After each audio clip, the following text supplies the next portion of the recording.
안녕하세요. 휴대폰 갤러리입니다. 오늘 새벽 아이폰 12 관련 애플 이벤트가 진행되었습니다. 지난주 토요일인 10일 새벽에 휴대폰 갤러리에서 사전 유출된 내용을 먼저 공유 드렸는데요. 미리 공유 드린 내용 그대로 발표가 되었습니다.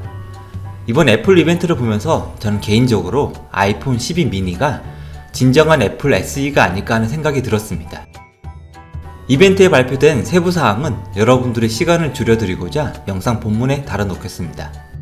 이번 아이폰 12 출시의 가장 큰 특징은 아이폰 12를 노골적인 급 나누기를 하지 않았다는 점입니다. 미니부터 프로 맥스까지 4종 모두 동일한 A14 칩셋을 적용하여 하드웨어상의 차별이 거의 없습니다. A14 칩셋의 가장 중요한 성능 중 하나는 머신 엔진인데요. 뉴럴 엔진의 성능 향상으로 기존 머신 러닝보다 80% 향상되었습니다. 그리고 시중에 나온 칩셋 대비 50% 이상 향상된 성능을 보인다고 합니다. 물론 라인별 카메라의 기수와 성능 그리고 광학줌의 차이는 있지만 이건 아이폰 라인업 특성이라 생각되었습니다. 아이폰 12 디자인은 이미 수차례 유출된 디자인과 동일한 디자인입니다. 외형이 아이폰 4와 많이 닮았는데요. 화면은 모두 슈퍼 레티나 XDR 디스플레이가 탑재되었고 OLED 디스플레이가 전 모델에 적용되었습니다. 베젤도 얇아졌고 세라믹 실드가 전면에 탑재되어 이전 모델보다 4배 더 좋은 낙하 성능과 스크래치에도 강화되었다고 합니다. 이제 아이폰을 본연의 모습 그대로 케이스를 씌우지 않고 사용해도 될 것 같기도 합니다. 미국 출시 가격만 놓고 보면 스펙은 상향되고 가격은 내렸습니다만 중요한 두 가지가 빠졌습니다. 바로 이어폰과 충전기입니다. 그 덕에 제품의 포장이 한결 작아졌습니다. 애플은 환경보호와 탄소 발자국을 줄이기 위한 노력을 내세우며 충전기를 제거하였는데요. 프로 장사꾼 애플답게 대신 새로운 충전기인 맥세이프 충전기를 출시하였습니다. 맥세이프의 한국 출시 가격은 55,000원인데요. 소비자 입장에서는 조금 욕이 나오지만 비즈니스를 하는 입장에서는 정말 존경할 수밖에 없을 것 같습니다. 애플의 이런 방향이 지속되면 아마 내년 아이폰 13 출시에는 충전 단자도 제거하지 않을까 하는 우려도 들긴 합니다. 맥세이프 이야기가 나와서 잠시 말씀을 드리면 아이폰 12 모든 모델에 자석 방식으로 충전이 가능하고 에어팟 프로에도 적용이 된다고 하는데요. 오늘 출근길에 통신사 디바이스 팀에서 연락을 받았습니다. 맥세이프 충전기를 오늘 주문을 해야 하는데 혹시 할 생각이 있느냐고. 그래서 5분 고민하고 일단 1000대를 주문하였습니다. 이 충전기 중 일부는 나중에 구독자분들을 위해 조금 나눠드릴 예정인데요. 구독 아직 안 누르셨다면 구독 꼭 누르시고 영상 계속 봐주세요. 아이폰의 작은 사이즈와 그립감을 중시하는 분들을 위해 아이폰 12 미니와 SE에 대한 비교를 먼저 해보겠습니다. 아이폰 미니의 사이즈는 세로 131.5, 가로 64.2, 두께 7.4mm에 133g입니다.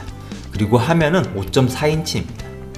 SE의 크기가 세로 138.4, 가로 67.3, 두께 7.3, 그리고 148g입니다. 그리고 SE의 화면은 4.7인치 레티나 HD 디스플레이입니다. 사이즈는 더 작아졌지만 더 큰 화면, 그리고 더 가벼워진 무게입니다. 한국 출시 가격은 64기가 기준 미니는 95만원, SE는 55만원으로 40만원의 차이가 나는데요. 이 40만원의 차이를 극복할 수 있는 스펙을 알아보겠습니다. 우선 A14와 13 칩의 차이인데요. 애플 측에서는 공식적으로 언급은 하지 않았지만 A13 대비 15에서 20% 정도 상향되었다고 합니다. 그리고 12 라인 전 모델 동일하게 미니도 노치 디자인이 적용되었고 SE 대비 화면 사이즈가 대폭 늘어났습니다. 5.4인치 정도면 이제 유튜브를 보는데 그렇게 많이 답답하지는 않을 것 같습니다. 4배 단단해진 디스플레이와 디자인은 좀 더 애플 유저의 감성으로 회귀하였습니다. 그립각 때문에 작은 폰을 선호하시는 분들의 단점도 있습니다. 이번 아이폰 11을 공개하면서 배터리에 대한 부분은 이야기를 하지 않았는데요.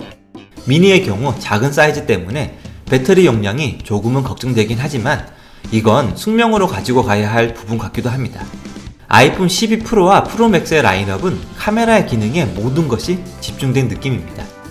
휴대폰을 광고하는 것이 아니라 카메라 신제품을 광고하는 것처럼 강조되었는데요. 가장 큰 포인트는 저조도 촬영 성능의 향상입니다. 애플에서 광고하는 라이다 스캐너는 나사가 화성 착륙 임무에 사용하는 기술이라고 하는데요. 이 기술을 활용해 우리가 현실적으로 체감하는 부분은 바로 저조도 환경에서의 촬영입니다. 전문가가 아닌 입장에서 광량이 좋을 때 촬영은 웬만한 카메라는 크게 차이가 없습니다. 하지만 야간이나 빛이 적을 때의 차이는 카메라의 성능에 따라 크게 차이가 나는데요. 프로와 프로맥스는 바로 이 부분에 큰 강점이 있습니다. 프로의 광각 카메라는 기존보다 27% 더 많은 빛을 포착할 수 있다고 합니다. 프로맥스의 광각 카메라는 기존보다 47% 더 많은 빛을 포착해 기존 대비 87%더 향상된 저조도 사진을 찍을 수 있습니다. 그리고 프로맥스에만 들어가는 새로운 흔들림 보정 센서인 시프트 기술이 있는데요. 기존의 OIS보다 더 업그레이드된 기술이라고 합니다. 프로라인은 모두 야간 셀피 모드를 지원합니다. 사진에 있어서 또 하나 특이점은 프로라인에는 애플 프로 로우라는 새로운 이미지 포맷이 적용됩니다. 기존의 로 파일에 애플의 이미지 파이프라인 데이터를 포함한 파일 형식인데요. 전문적인 사진을 하시는 분들에게는 후보정 작업에 아주 유용한 기능입니다. 아이폰 11을 고민하시는 분들이라면 그립감이 중요하면 미니를, 사진이 중요하면 프로 맥스를, 사진도 중요하지만 여러분의 손목이 더 중요하시는 분들은 프로를, 그냥 새로운 아이폰을 쓰고 싶다면 12가 아닐까 생각합니다. 이외에 미니와 12 그리고 프로와 프로맥스를 나누는 외관상의 큰 차이점 두 가지를 더 말씀드리자면 12 라인은 카메라가 2개, 프로 라인은 카메라가 3개, 그리고 12 라인의 후면은 글래스 소재에 있고 항공우주 등급 알루미늄 밴드입니다. 프로 라인의 후면은 무광 글래스 소재에 있고 수술 도구급 고강도 스테인리스 밴드입니다. 지금까지 아이폰 12 공개 내용을 살펴보았습니다. 아이폰을 좋아하시는 분들은 벌써 행복한 고민을 시작하시는데요. 아이폰 12와 12 프로는 10월 23일 공식 사전 예약이 시작이고 30일부터 개통이 진행됩니다. 구독자분들을 위해 휴대폰 갤러리에서도 아이폰 12 전 모델 사전 예약을 진행하고 있으니 관심 있으신 분들은 놀러와 주세요. 휴대폰 갤러리에서 제공하는 사전 예약 사은품은 위의 영상 참고해주세요. 그럼 오늘 또 좋은 하루 보내시고 또 다른 소식으로 찾아뵙겠습니다. 영상이 유익하셨다면 구독과 좋아요 부탁드립니다. 영상 제작에 아주 큰 힘이 됩니다. 감사합니다.